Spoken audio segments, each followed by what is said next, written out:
Hello అండి, ఈరోజు ఉసిరికాయ కారప్పొడి అలానే కరివేపాకు కారప్పొడి చూపిస్తున్నాను ఈ వీడియోలో. ఇవి పావు కిలో రాతి ఉసిరికాయలు అనమాట. హైబ్రిడ్వి కాదు, నాటుకాయలు. వీటిని ఇలాగా తురిమేసుకోవాలి. కోరుకునే దానిలో తురుముకొని ఈ ఉసిరి తురుముకి సరిపడా ఉప్పు, పసుపు వేసానండి. నేను వేసి ఒక 2 రోజులు మంచిగా ఆరబెట్టాను, ఎండలో ఆరబెట్టాను అనమాట. అవి పొడి పొడి అయిపోయినాయి అనమాట. ఈ ఉప్పు వేయటం వల్ల కలర్ చేంజ్ అవ్వదు. ఉప్పు వేయకపోతే నలవాగ్గా వచ్చేస్తుందండి. సో ఉప్పు పసుపు వేసి ఎండలో బాగా ఎండబెట్టుకోవాలి. బాగా ఎండ దగ్గర ఈ విధంగా ఎండిపోతాయి. పొడి పొడి వచ్చే వరకు ఎండబెట్టుకోవాలి. ఇప్పుడు ఇవి ఎండిపోయిన తర్వాత కొంచెం ఆయిల్లో వేయించిన శనగపప్పు, వేరుశనగ గుళ్ళు ఫస్ట్ వేసి వేయించుకోవాలి. ఇవి వేసి వేయించితే ఫస్ట్ కారపొడి టేస్ట్ అనేది బాగుంటుంది. ఫస్ట్ ఎండుమిరకాయలు వేస్తే ఎండుమిరకాయలు మాడిపోతాయి అన్నమాట. అందుకని ఇవి వేగిన తర్వాత జీలకర్ర, ఆవాలు, ఎండుమిర్చి, లాస్ట్లో ధనియాలు, ఈ ఉసిరికాయ తురుముకి సరిపడా ధనియాలు కూడా వేసి బాగా వేయించుకొని మిక్సీ జార్లో మెత్తగా గ్రైండ్ చేసుకోవాలి. ఫస్ట్ ఇవి గ్రైండ్ చేసుకోవాలి సరిపడా ఉప్పు వేసుకొని. తర్వాత ఈ ఉసిరి తురుము చూసారు కదా ఎంత పొడి పొడిలాడుతుందో, ఇలాగా పొడిగా చేతితో తురిమితే స్మాష్ అయ్యే విధంగా ఎండబెట్టుకొని ఈ మెదిపిన దాంట్లో ధనియాలు కారపొడి చేసాం కదా మెత్తగా, ఆ పౌడర్లో ఈ ఉసిరికాయ తురుము కూడా వేసుకొని ఒక్కసారి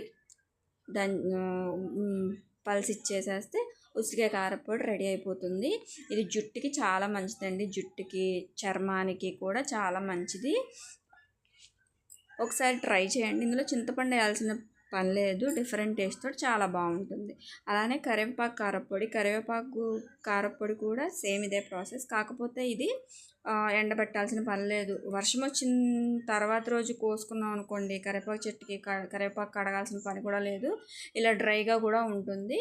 సో నేనైతే ఇప్పుడు చేసిన పని అదే. వర్షం వచ్చిందనమాట, తర్వాత రోజు కోసాను మంచిగాను.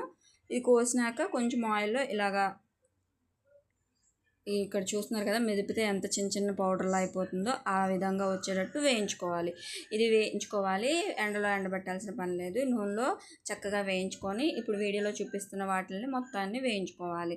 నేను ప్రతి దాంట్లోనూ వేయించిన శనగపప్పు, వేరుశనగ గుళ్ళు వేస్తాను. టేస్ట్ బాగుంటుంది. కొంచెం మనకి పొడుము కూడా క్వాంటిటీ కొంచెం ఎక్కువ అవుతుంది అన్నమాట. కొంచెం వేసానులేండి, మరి ఎక్కువ వేసేయలేదు. ఫస్ట్ ఇవి వేగిన తర్వాత ఈ ఎండుమిర్చి, ధనియాలు కూడా వేసి వేయించుకున్న తర్వాత ఇవన్నీ కూడా మిక్సర్ జార్లో వేసి గ్రైండ్ చేసేసుకోవాలి. ఇక్కడ పులుపు కోసం నేను సరిపడా చింతపండు కూడా వేసి లాస్ట్లో ఇలాగా మగ్గ పెట్టేసేస్తాను అనమాట. ఇప్పుడు వీటన్నిటిని పొడి మిక్సీ జార్లో వేసుకొని మెత్తగా గ్రైండ్ చేసుకోవాలి ఈ విధంగా. ఇప్పుడు ధనియాల క్వాంటిటీ అనేది కొంచెం ఎక్కువే వేసానండి. మనకి కరివేపాకు కూడా సరిపడాలి. ఈ ఉప్పు కూడా వేసి ఈ లాస్ట్లో ఈ కరివేపాకు కూడా వేసి మెత్తగా గ్రైండ్ చేసుకోవాలి. ఇదైతే టేస్ట్ అయితే సూపర్ ఉందండి. ఇది చారులో కూడా వేసుకోవచ్చు. మన కూరల్లో కరివేపాకు లేదనుకోండి, ఈ కరివేపాకు పొడిని కూడా వేసుకోవచ్చు. టేస్ట్ అయితే సూపర్ ఉంటుంది.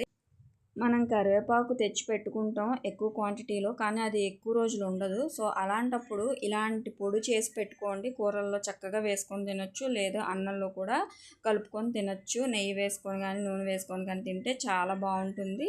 ఈ 2 పొడులు చాలా బాగుంటాయండి హెల్త్కి కూడాను. నచ్చితే లైక్ చేసి ఛానల్ని సబ్స్క్రైబ్ చేసుకోండి. Thank you.